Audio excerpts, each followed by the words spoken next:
Iran ने Israel के खिलाफ यूएन में शिकायत दर्ज कराई है। मुश्तबा खामेनेई को मारने की धमकी दे रहा है इजराइल। ये ईरान कह रहा है इजराइल की धमकी स्टेट टेररिज्म है। ईरान ये कहता हुआ साफ तौर पर नजर आ रहा है कि मुश्तबा खामेनेई को मारने की धमकी दे रहा है इजराइल। इजराइल की ओर से लगातार इस तरह के प्रोवोकिंग स्टेटमेंट हो या फिर एक्शन हो जो कि जमीन पर भी नजर आ रहे हैं, हिजबुल्लाह के खिलाफ हो, ईरान के खिलाफ हो। और यही कारण है कि अब ईरान का ये बयान सामने आया है। ईरान ने तो ट्रंप को भी, अमेरिका को भी इस बात को लेकर चेताया कि अगर इजराइल थमता नहीं है, रुकता नहीं है, तो इसका असर सीधे तौर पर डील पर पड़ेगा। अब तो खैर डील का कोई मतलब ही नहीं है, क्योंकि आप देखिए कि किस तरह से लगातार धमकियां आ रही हैं, लगातार जो एक्शन हैं इस तरह के देखे जा रहे हैं ईरान के खिलाफ। और इसीलिए वो ये कह रहा है कि प्रतिबद्धता दिखाने की जरूरत है। इस बीच हॉर्मुज़ स्ट्रेट पर अमेरिका को ईरान की दो टूक। हॉर्मुज़ की सुरक्षा अमेरिका तय नहीं करेगा। अमेरिकी सेंट्रल कमांड के नहीं, ईरान के नियंत्रण में है हॉर्मुज़ स्ट्रेट। और ये तब से ही जब पहली मर्तबा यानी कि 28 फरवरी को इस साल पहला अटैक किया गया ईरान पर, उसके बाद से ही, क्योंकि उसको पता था, उसने ईरान ने हॉर्मुज़ को एक बार्गेनिंग चिप बतौर भी इस्तेमाल किया। उसके बाद 60 दिन का एक विंडो, जिसके बाद उसने कहा कि यहां से वो टोल वसूली भी करेगा। और कई बार वो मैप भी जारी कर चुका है, ये बता भी चुका है कि इसकी अथॉरिटी मेरे पास है, यहां का बादशाह मैं हूं।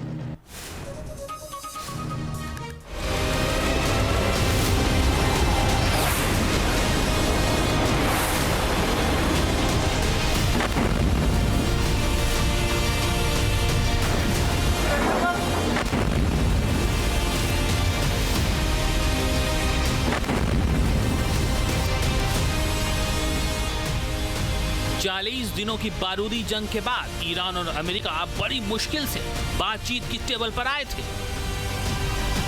बम बारूद और मिसाइलों की बारिश की जगह कूटनीतिक बातचीत ने ले ली। फिर एमओयू पर साइन हुए। पर्शियन गल्फ में अमन की कोशिश हुई। लेकिन तेहरान से लेकर दोहा तक से जो संकेत मिल रहे हैं वो इशारा कर रहे हैं कि कूटनीतिक बातचीत फेल होने की कगार पर है और आगे कुछ भी संभव है। क्या दोहा वार्ता हुई फेल? पश्चिम एशिया में फिर होगा बारूदी खेल?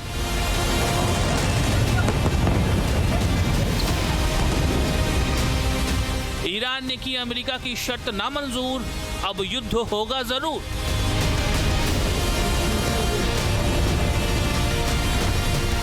अमेरिकी राष्ट्रपति ने दिया अल्टीमेटम, नहीं तो ईरान होगा भस्म। एक तरफ राष्ट्रपति ट्रंप सोशल मीडिया पर पोस्ट जारी कर दावा कर रहे हैं कि ईरान बातचीत के लिए मिन्नतें कर रहा है। वहीं दूसरी तरफ दोहा में ईरानी वार्ताकारों ने डेविड विटकॉफ और जेरेड कुशनर से बातचीत से साफ इनकार कर दिया।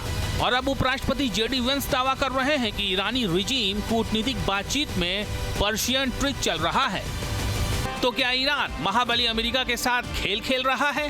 बातचीत को इतना लंबा खींच रहा है कि अमेरिका का धैर्य खत्म हो जाए? क्या शिया देश 40 दिन के युद्ध की तरह अमेरिका को वार फ्रंट पर घेर कर मजबूर करना चाहता है?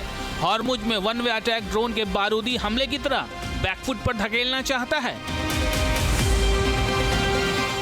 बातचीत में ईरान ने खेला पर्शियन ट्रिक, बढ़ा तनाव, पश्चिम एशिया में बढ़ गई फिक्र।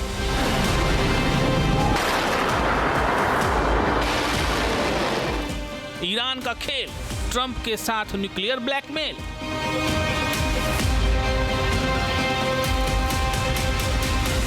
बातचीत में ईरान ने अमेरिका को उलझाया, अब क्लाइमैक्स का वक्त आया।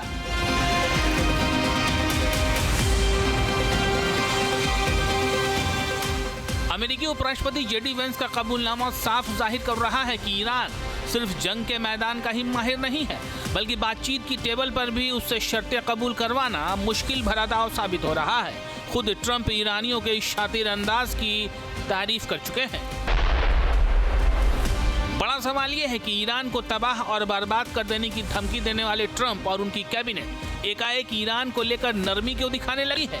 ईरानी मजलिस के स्पीकर बागेर गालिबफ क्यों यह दावा कर रहे हैं कि ईरान ने अमेरिका के साथ अब तक की वार्ता में न तो एटमी प्रोग्राम और न ही रेजिस्टेंस फ्रंट यानी प्रॉक्सी को लेकर कोई बातचीत की है? तो क्या बातचीत, समझौता और एमओयू सब फरेब हैं, धोखा है? क्या अमेरिका एमओयू के नाम पर ईरान को चीट कर रहा है?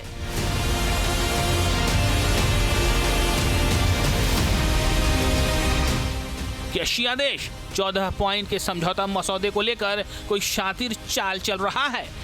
क्या ये साजिश अब अमेरिका के सामने बेनकाब हो गई है? करेंगे डिकोड, आप बने रहिए न्यूज नेशन के साथ। और इधर ईरानी न्यूक्लियर प्रोग्राम पर इस वक्त एक बड़ी खबर आ रही है। ईरानी संसद के स्पीकर बागेर गलीबाफ का बड़ा बयान सामने आया है। परमाणु ठिकानों की जांच नहीं करने देंगे। IAEA के निरीक्षकों को फोर्डो, नातांज, इस्फहान नहीं जाने देंगे। ये बड़ा बयान इस वक्त गलीबाफ का सामने आया है कि इंटरनेशनल एटॉमिक एनर्जी जो है एजेंसी, उसको नातांज हो, इस्फहान हो, फोर्डो हो, नहीं जाने देंगे। सीधे तौर पर यहां पर कह दिया है कि हम कोई जांच नहीं करने देंगे अपने परमाणु ठिकानों। इस बीच ईरान ने अमेरिका पर समझौता तोड़ने का आरोप लगाया है। अमेरिका पर MOU की शर्तें तोड़ने का आरोप लगाया है। यूएस ने लेबनान में युद्ध रोकने की अपनी जिम्मेदारी पूरी नहीं की।